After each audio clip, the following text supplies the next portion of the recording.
ఎన్టీఆర్ జిల్లా వీసన్నపేట మండలం చండ్రుపట్ల గ్రామంలో కోళ్ల వ్యర్థాలు వేసి చేపల పెంపకం నిర్వహిస్తున్న చెరువులను జిల్లా మత్స్యశాఖ అధికారి ఎన్డీఓ పెద్దిబాబు పరిశీలించారు.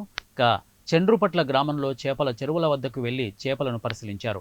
వీటిలో కొన్ని నిషేధిత ఫంగస్ చేపల పెంపకాన్ని మత్స్యశాఖ అధికారి పెద్దిబాబు గుర్తించారు.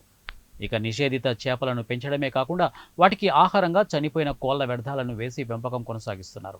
రెడ్డిగూడెం, వీసన్నపేట, తిరువూరు 3 మండలాల్లో సుమారు 10 ఎకరాల్లో నిషేధిత చేపలు, బొత్స శీలావతి, రొయ్యలు, చేపలను పెంచుతున్నారని, త్వరలోనే ఈ చేపల చెరువులపై చర్యలు తీసుకోవడం జరుగుతుందని మత్స్యశాఖ అధికారి ఎండీఓ పెద్దిబాబు తెలిపారు.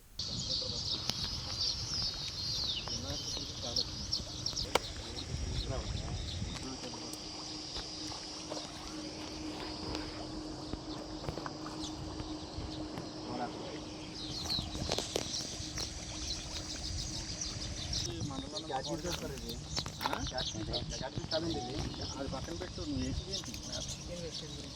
ఇన్వెస్ట్ చేస్తారు మాకు తక్కువ పడి మన అయితే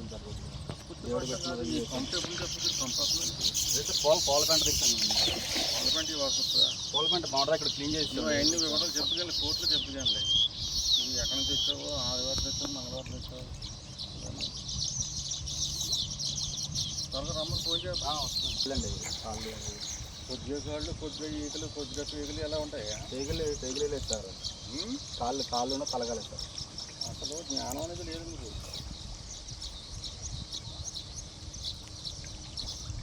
మనిషిని కూడా వేస్తారేమో, ఎవడో ఒకడే వస్తానే. తినవా? మనిషిని తినమంటే కలేబరావు తినమండి. అదే లేదు సార్. మొదలా తవుడు నోకే చూడండి సార్. ఒకసారి తింటే మనుషులు కూడా నేను వేసేస్తామేమో. మరి ఇందులో పెట్టుబడి ఎక్కువైందని చెప్పేసి కొద్దిగా వస్తే వేసాం సార్.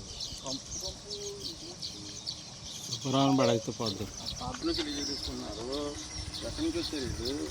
ఇవన్నీ ఫోటోలు ఉన్నాయి మనకి. ఎవరైనా ఆ ఫోటోలు ఉంటే సార్ 6 నెలలు అయిందండి. ఆ వివరాలన్నీ రాసుకుని కంప్లైంట్ ఇచ్చారు. మొన్న రీసెంట్గా తీసుకున్నాను. డిసెంబర్ నుంచి తీసుకున్నాను.